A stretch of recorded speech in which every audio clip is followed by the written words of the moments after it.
Hello दोस्तों, welcome to my YouTube channel Code Wizard. तो आज हम नेट कोड का प्रॉब्लम नंबर 2501 सॉल्व करेंगे, which is longest square streak in an array. Okay, so medium level का problem रहने वाला है, काफ़ी इंटरेस्टिंग प्रॉब्लम है। सो स्टार्ट करते हैं बिना टाइम वेस्ट किए। सो यहाँ पे आपको क्या होगा, इंटीजर एरे नम्स गिवन होगा and a subsequence of a num is called the square streak if. So यहाँ पे जो सब सीक्वेंस ऑफ नम होगा उसको हम स्क्वायर स्ट्रीक कब कहेंगे, इफ़ जो length of the sub sequence है एटलीस्ट 2 होना चाहिए। सो लेंथ ऑफ सब सीक्वेंस एटलीस्ट 2 होगा, मीन्स क्या होगा, या तो 2 होगा या तो ग्रेटर देन 2 होगा, लेस देन 2 नहीं चलेगा। ठीक है, after sorting the subsequence, जो भी हमारा सब सीक्वेंस हमने नम से लिया है, after sorting the subsequence each element except the first element is the square of the previous number. So यहाँ पे देखो, यहाँ पे अब आप क्या करोगे कि वो जो सीक्वेंस मिला है उसको शॉर्ट करने के बाद से जो भी आपका फर्स्ट नंबर होगा उसको छोड़ करके बाकी के नंबर्स होंगे जितने भी, वो क्या होने चाहिए, square of the previous number होने चाहिए। एंड आपको रिटर्न क्या करना है, यहाँ से length of the longest square streak को यहाँ से रिटर्न करना है जो आपने नम से लिया है। ठीक है, एंड अगर if there is no square streak so आपको यहाँ पे रिटर्न करना है -1। ठीक है, सो यहाँ पे सब सीक्वेंस क्या होता है, देखो सब सीक्वेंस होता है कि कोई भी एक एरे है, सपोज यहाँ पे एरे ले लिया 4, 6 और 8। तो यहाँ से आपने क्या किया, यहाँ से एक सब सीक्वेंस निकाल लिया 4 और 8 को। ठीक है, तो यहाँ पे 4 और 8 को आपने सब सीक्वेंस निकाल लिया। अब यहाँ से क्या किया है आपने, या तो इसको क्या किया है, रिमूव किया है, ठीक है, डिलीट कर दिया या फिर हटा दिया, स्किप कर दिया, और यहाँ से एक सब सीक्वेंस निकाल दिया। सब सीक्वेंस कैसे आया, इस ओरिजिनल एरे से ही हमने क्या किया, इसको ड्राइव किया है बट डिलीट करके कुछ नंबर्स को। लेकिन ये जो ऑर्डर होगा, ऑर्डर सेम रहना चाहिए। मीन्स अगर 4 के बाद से 8 आ रहा है तो हमारा जो सब सीक्वेंस होगा उसमें भी 4 के बाद ही 8 आना चाहिए। Okay, so let's understand example 1। तो यहाँ पे देखो मैंने क्या किया, एग्जाम्पल 1 का एरे ले लिया, नम्स एरे, और क्या करने वाला है यहाँ पे देखो, यहाँ पे एक सीक्वेंस निकाल लेते हैं सब सीक्वेंस। तो सब सीक्वेंस के लिए सपोज मैंने यहाँ से 4 ले लिया, ठीक है, और आगे इसके बाद से मैंने यहाँ पे 16 ले लिया, ठीक है, देन उसके बाद से एट लास्ट मैंने यहाँ पे 2 ले लिया है। ठीक है, यहाँ पे 2 ले लिया, तो एक सब सीक्वेंस ये हो गया। एक और सब सीक्वेंस ढूंढ लेते हैं, अगर और सब सीक्वेंस मिलता है तो यहाँ पे 3 का कोई स्क्वायर है, 9 नहीं है, तो यहाँ पे इसको रहने देते हैं, और कोई स्क्वायर नहीं है तो एक और हमारे पास सब सीक्वेंस बन सकता है, वो है एक 4 और एक 16 का। ठीक है, तो इन दोनों को ही ले लिया सपोज। अब इनको क्या कर लेते हैं, शॉर्ट कर लेते हैं। तो शॉर्ट करने के बाद क्या आ जाएगा, ये 2 हो गया, 4 हो गया एंड लास्ट में 16 हो गया। ठीक है, ऐसे करके शॉर्ट हो गया। अब यहाँ पे इसको शॉर्ट करते हैं तो ये क्या होगा, 4 और 16, ये पहले से ही शॉर्ट है तो इसको शॉर्ट ऐसे ही रहने देते हैं। अब देखो इनका जो ऑर्डर है वो सेम रहा। ठीक है, और हमें क्या करना है, यहाँ पे लॉन्गेस्ट जो हमारा सब सीक्वेंस है उसकी लेंथ को यहाँ पे रिटर्न करना है। ठीक है, अब ये देख लेते हैं कि पहले एलिमेंट को छोड़ के क्या जो नेक्स्ट वाले एलिमेंट है वो square of the previous element है। तो हाँ, जो 4 है वो 2 का स्क्वायर है। ठीक है, और जो 16 है वो 4 का स्क्वायर है। ठीक है, अब कंडीशन क्या दी है हमारी, यहाँ पे भी देख लो, यहाँ पे 16 जो है वो 4 का स्क्वायर है। ठीक है, अब कंडीशन पे देखते हैं, कंडीशन क्या थी कि लेंथ ऑफ सब सीक्वेंस एटलीस्ट 2 होना चाहिए लेंथ का। देखो एटलीस्ट लेंथ का 2 है तो 2 लेंथ का ये है हमारा सब सीक्वेंस, और ये भी है, बट हमें तो लॉन्गेस्ट चाहिए। तो हम क्या करेंगे कि इसकी लेंथ क्या है, यहाँ पे इसकी लेंथ 3 है और इसकी लेंथ यहाँ पे क्या है, 2 है, तो हम लॉन्गेस्ट को चूज करेंगे ना। तो यहाँ से हमने क्या किया, इसकी लेंथ जो 3 थी उसको यहाँ से रिटर्न कर दिया। ठीक है, सो एक बार एग्जाम्पल 2 को भी देख लेते हैं। देखो यहाँ पे नम सारे गिवन है, ठीक है, और इसमें अगर हम स्क्वायर्स ढूंढे तो क्या 2 का स्क्वायर कहीं एग्जिस्ट करता है, नहीं है, 3 का स्क्वायर भी नहीं है, 5 का स्क्वायर भी नहीं है, 6 का भी नहीं है, 7 का भी नहीं है। तो यहाँ पे कोई ऐसा सब सीक्वेंस मुझे मिला ही नहीं जिसका स्क्वायर मुझे मीन्स इस नम्स में एग्जिस्ट करता हो। ठीक है, तो यहाँ से क्या रिटर्न करेंगे, -1। अगर यहाँ पे कोई भी सब सीक्वेंस यहाँ पे अगर नहीं हो, अगर स्क्वायर स्ट्रिक नहीं बनता है तो हमें क्या रिटर्न करना है, -1 रिटर्न करना है। तो यहाँ से -1 रिटर्न हो जाएगा। ओके, सो अब ये देखते हैं कि अप्रोच क्या रहेगा, इसको सॉल्व कैसे करेंगे। जो प्रॉब्लम है इस प्रॉब्लम को हम कैसे सॉल्व करेंगे, तो देखो इस प्रॉब्लम को हम हैशसेट की हेल्प से सॉल्व करने वाले हैं। अब हैशसेट की जरूरत क्यों पड़ी, देखो अगर हमें क्या करना है, यहाँ पे 4 का स्क्वायर ढूंढना है तो हमें इसे पूरे नम्स को, पूरे एरे को रिवर्स करना पड़ेगा, देन जाके हमें मिलेगा कि इसका स्क्वायर इसमें एग्जिस्ट करता है या फिर नहीं करता। ठीक है, बट अगर हम हैशसेट बनाते हैं तो हम क्या कर सकते हैं, बिग ऑफ 1 टाइम में लुकअप कर सकते हैं कि क्या इसका स्क्वायर जो है वो हमारे हैशसेट जो है, वो हमारा हैशसेट जो है वो कंटेन करता है या फिर नहीं करता। ठीक है, तो इसलिए मैंने क्या किया, यहाँ पे एक हैशसेट यूज़ किया। अब इस हैशसेट में क्या करेंगे, जो भी हमारे नंबर्स हैं इन सारे नंबर्स को, जो भी एरे में नंबर्स रहने वाले हैं इनको हम क्या करेंगे, यहाँ पे ऐड कर लेंगे। सारे नंबर्स यहाँ पे ऐड हो जाएंगे सो दैट हम देख पाएंगे कि इसका स्क्वायर जो है वो एग्जिस्ट करता है या फिर नहीं करता, हमारा जो हमारा सेट है वो।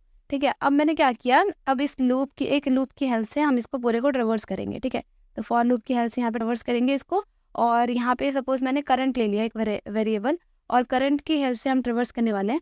देखो अब करंट क्या है, हमारा 4 है, तो 4 है तो मैं क्या करूँगी कि करंट का स्क्वायर ढूंढूंगी कि क्या मेरा सेट जो है वो कंटेन करता है मेरे करंट के स्क्वायर को। तो हाँ करता है। जैसे ही अगर ये करता है, तो मैं क्या करूँगी कि मेरा जो ये करंट है, इस करंट को मैं अपडेट कर दूंगी इसके स्क्वायर से। क्यों कर रही हूँ अपडेट? देखो स्क्वायर से अपडेट इसलिए कर रही हूँ क्योंकि मुझे फर्दर और ढूंढना है। तो इसीलिए ये जो चीज़ है ये मैं वाइल लूप के अंदर करूँगी। वाइल जब तक मुझे स्क्वायर मिलता जाएगा मुझे चलाते जाना है अपने इसको, ठीक है। तो वाइल लूप में क्या होगा, वाइल लूप चलेगा और करंट को मैं अपडेट कर दूंगी अगर मेरा करंट का करंट का स्क्वायर है वो मेरे हैश सेट जो है वो कंटेन करता है तो। और साथ साथ में मैं क्या करूँगी, यहाँ पे एक स्ट्रीक करके वेरिएबल बना लूँगी जो कि मेरा करंट स्ट्रीक रहेगा ना उसको फॉलो करेगा। जो भी मेरा करंट स्ट्रीक बनेगा उसको ये स्टोर करेगा। तो मैं करंट स्ट्रीक को फिलहाल में क्या करती हूँ 1 से इनिशियलाइज कर देती हूँ। देन उसके बाद अब हम क्या करने वाले हैं, यहाँ पे देखो अब हमें 16 मिल गए यहाँ पे करंट में, करंट अपडेट हो गया। तो अब मेरा काम क्या है, 16 के स्क्वायर को ढूंढना। बट उससे पहले क्या हुआ था कि मैंने 4 का स्क्वायर ढूंढना 16। तो जैसे ही अगर हैशसेट मेरा कंटेन करता था तो मेरा काम बनता था कि स्ट्रीक को अपडेट करना। तो मैंने यहाँ पे स्ट्रीक को इंक्रीमेंट बाय 1 किया और अब मैं 16 का स्क्वायर ढूंढूंगी। तो 16 का स्क्वायर अगर ये नहीं करता मेरा हैशसेट कंटेन, तो मेरा काम है यहाँ पे कि जो मेरी मैक्स स्ट्रीक है उसको क्या करना, चेंज करना, अपडेट करना। तो मैं मैक्स स्ट्रीक को 0 और यहाँ पे जो मेरी स्ट्रीक आई है उससे, इन दोनों की मैक्स से क्या करूँगी, अपडेट करूँगी। तो इनका मैक्स क्या होगा, यहाँ पे 2 होगा। तो यहाँ पे मेरा मैक्स स्ट्रीक जो है अभी के लिए फिलहाल मेरे को 2 मिल गया है, ठीक है। तो करंट क्या होगा, करंट फिर से अपडेट होने वाला है और स्ट्रीक जो है, स्ट्रीक अगेन क्या होगी, यहाँ पे रिफ्रेश हो जाएगी। तो यहाँ पे 1 हो जाएगा अगेन और मैं क्या करूँगी, लूप में आगे बढ़ जाऊँगी और करंट मेरा कहीं यहाँ पे आ जाएगा 3 पे। तो अब करंट 3 है तो 3 का मैं स्क्वायर ढूंढूंगी। क्या 3 का स्क्वायर जो है मेरा हैशसेट कंटेन करता है? तो 3 का स्क्वायर तो नहीं करता तो मेरे को फिर आगे बढ़ना है। फिर आगे बढ़ती हूँ मैं 6 का स्क्वायर। तो हैशसेट मेरा 6 का स्क्वायर भी कंटेन नहीं करता। फिर मैं आगे बढ़ती हूँ यहाँ पे 16। तो 16 का स्क्वायर कंटेन करता है, 16 का स्क्वायर भी कंटेन नहीं करता। देन मुझे आगे बढ़ना है, 8 का स्क्वायर ढूंढना है। अब 8 का स्क्वायर भी नहीं मिलता मुझे यहाँ पे हैशसेट में। फिर मैं आगे बढ़ूंगी, ठीक है। तो आगे बढ़ी तो इस बार मुझे 2 मिला। तो करंट मेरा क्या हुआ, करंट 2 है, ठीक है। अभी 2 लेके चल रही हूँ। अब मैं 2 का स्क्वायर ढूंढ रही हूँ कि क्या मेरा हैशसेट कंटेन करता है 2 का स्क्वायर। हाँ करता है। तो अगर करता है तो सबसे पहले क्या करो, स्ट्रीक को क्या करो, इंक्रीमेंट बाय 1 कर दो। यहाँ पे स्ट्रीक इंक्रीमेंट बाय 1 होगी, करंट क्या हो जाएगा, करंट अपडेट होकर यहाँ पे 4 हो गया। अब मेरा काम है कि 4 का स्क्वायर ढूंढना, क्योंकि मुझे 2 का स्क्वायर 4 मिल गया। अब 4 का स्क्वायर ढूंढना। क्या 4 का स्क्वायर मेरा हैशसेट कंटेन करता है? हाँ करता है। तो ये देखो यहाँ पे करता है। तो मेरे को क्या करना है, स्ट्रीक को अपडेट कर देना है और उसके बाद से क्या करना है, यहाँ पे करंट को भी अपडेट कर देना है। तो करंट इस बार 16 हो गया। अब 16 का स्क्वायर ढूंढते हैं। 16 का स्क्वायर हैशसेट मेरा कंटेन करता है? नहीं करता। अगर नहीं करता तो मेरे को यहीं पर रुक जाना है, ठीक है। और बाय द वे जो मेरा ये नम्स है वो भी क्या हो गया, खत्म हो गया है। तो यहाँ पे मेरा ये लूप भी खत्म हो गया, करंट भी यहाँ पे स्टॉप हो जाएगा और स्ट्रीक जो है ये इसके साथ, मैक्स स्ट्रीक के साथ अपडेट होगी। तो यहाँ पे मैं अपडेट करूँ, अगर मैं मैक्स स्ट्रीक पहले से थी वो और जो मेरा स्ट्रीक है वो, इनका मैक्स लूँ अगर मैं, तो यहाँ पे क्या आता है, 3 आता है, ठीक है। और अगर 3 आ गया तो इसका मतलब क्या करना है मुझे, यहाँ पे ये जो मेरा मैक्स स्ट्रीक है वो क्या रहने वाली है, मेरी लॉन्गेस्ट जो स्क्वायर स्ट्रीक है वो रहने वाली है। तो मैं क्या करूँगी, इसको यहाँ से रिटर्न कर दूंगी, ठीक है। तो आई होप आपको क्लियर हो गया होगा। तो अब कोड की ओर जंप करते हैं, कोड देखते हैं कैसा रहेगा। भी अब तक हमने समझा, इसका सुंदर सा एक कोड लिख लेते हैं। तो देखो हमें करना क्या था, एक सेट बनाना था, ठीक है। तो मैंने एक सेट बना लिया और इसमें क्या स्टोर करेंगे, हम इंटीजर स्टोर करने वाले हैं और set which is equals to, ये क्या हो जाएगा, न्यू हैश सेट, ठीक है। न्यू हैश सेट एक बना लिया मैंने, एम्प्टी हैश सेट। और देखो यहाँ पे एक प्रॉब्लम आएगी। प्रॉब्लम क्या आएगी कि मैं सेट में क्या स्टोर कर रही हूँ, इंटीजर को। बट अगर क्या हो कि मेरे पास 5 या फिर 6 डिजिट का कोई नंबर हो, एक लॉन्ग नंबर हो, और मैं क्या कर रही हूँ, उसका स्क्वायर कर रही हूँ, तो एक और नंबर आ जाएगा, एक लार्ज नंबर आ जाएगा। तो ये जो इंटीजर है वो उसको कंटेन नहीं कर पाएगा, यहाँ पे प्रॉब्लम आ सकती है। तो मेरे को क्या करना पड़ेगा, यहाँ पे लॉन्ग लेके चलना पड़ेगा, जिससे कि जो मेरे बड़े डेटा है वो क्या हो, ईजिली यहाँ पे स्टोर हो जाए, ठीक है, कोई प्रॉब्लम ना आए। फिर उसके बाद देखो क्या करना है, मेरे को एक फॉर लूप यूज़ करेंगे और ये जो नम्स में जितने भी मेरे नंबर्स हैं उन सारे नंबर्स को मैं अपने सेट में कंटेन करने वाली हूँ, ठीक है। तो इंट आई की हेल्प से मैं क्या करूँगी, इस पूरे नम्स को यहाँ पे ट्रेवर्स करूँगी और यहाँ पे जितने भी मेरे एरे में नंबर्स हैं उनको मैं यहाँ पे सेट में डालने वाली। तो मैं सेट डॉट ऐड कर दूँगी किसको, आई को, ठीक है। तो आई को मैंने ऐड कर दिया, देखो। लेकिन यहाँ पे सेट जो है वो कंटेन करता है लॉन्ग को, बट आई क्या है, मेरा इंटीजर है। तो मुझे इसका टाइप कन्वर्जन करना पड़ेगा लॉन्ग में। तो लॉन्ग में मैंने क्या किया, इसका टाइप कन्वर्जन कर दिया, ठीक है। अब देखो क्या करना है, एक मुझे वेरिएबल की ज़रूरत थी। तो इंट मैक्स करके एक वेरिएबल बना लेते हैं, मैक्स स्ट्रीक करके, और उसको इनिशियलाइज करते हैं 0 से। ये क्यों बनाया मैंने, क्योंकि देखो ये क्या करेगा, ट्रैक करेगा मेरे लॉन्गेस्ट स्क्वायर स्ट्रीक को। ठीक है। अब क्या करने वाले हैं, देखो फॉर लूप की हेल्प से जो भी मेरा ये एरे है, जो भी मेरा नम्स एरे है, उसको मैं ट्रिवर्स करने वाली हूँ। तो इंट आई इक्वल्स टू आई की हेल्प से मैं ट्रिवर्स करूँगी अपने नम्स को, और नम्स को ट्रिवर्स करेंगे तो यहाँ पे मेरे को किस किस चीज़ की ज़रूरत पड़ेगी। एक तो स्ट्रीक की ज़रूरत पड़ेगी, जो मेरा करंट स्ट्रीक बन रहा है उसकी, तो उसको 1 से इनिशियलाइज कर लेते हैं। एक मुझे ज़रूरत पड़ेगी लॉन्ग करंट की, ठीक है। तो जो मेरा करंट है वो क्या है, एक इंटीजर है, तो मुझे लॉन्ग में कन्वर्ट करना है। तो मैं क्या करूँगी, लॉन्ग करंट में मैं अपने आई को स्टोर कर लूँगी, ठीक है, जिससे कि मैं क्या कर पाऊँ, यहाँ पे लॉन्ग से परफॉर्म कर पाऊँ अपने स्क्वायर को, ठीक है। तो अब देखो क्या करेंगे, वाइल लूप चला लेते हैं यहाँ पे।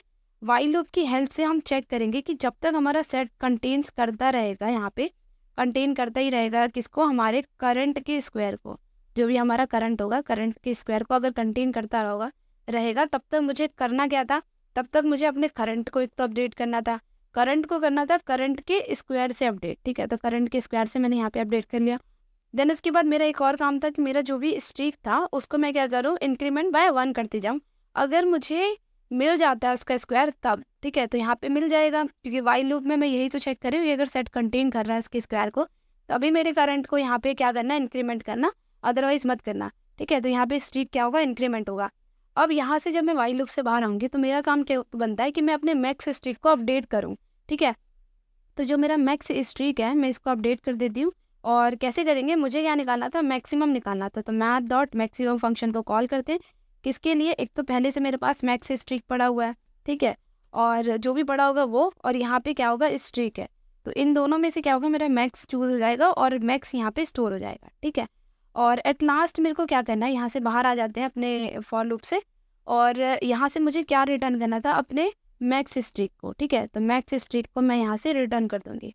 बट देखो एक और प्रॉब्लम आएगी, बट मेरा मैक्स स्ट्रीक है यहाँ पे कहीं जाकर के 1 भी हो सकता है, क्योंकि देखो 1 और 0 में से क्या होगा, मैक्सिमम यहाँ पे क्या होगा, मैक्स स्ट्रीक में स्टोर होगा, अगर नहीं मिलता मुझे कुछ तो, ठीक है। तो यहाँ पे 1 हो जाएगा, बट मुझे क्या चाहिए, यहाँ पे 2 लेंथ का चाहिए, एटलीस्ट 2 लेंथ का होना चाहिए मेरा मैक्स स्ट्रीक। तो मैं क्या करूँगी, यहाँ पे चेक करूँगी कि क्या मेरा मैक्स स्ट्रीक है इक्वल टू 1 है। अगर 1 होगा तो यहाँ से भाई -1 को रिटर्न करना, ठीक है। और अगर नहीं होगा तो मेरा मैक्स स्ट्रिक को रिटर्न कर दो, जो भी मेरे मैक्स स्ट्रिक में पड़ा हुआ है, ठीक है। तो इसको क्या करते हैं, अब रन करके देखते हैं, सबमिट करके देखते हैं एक बार।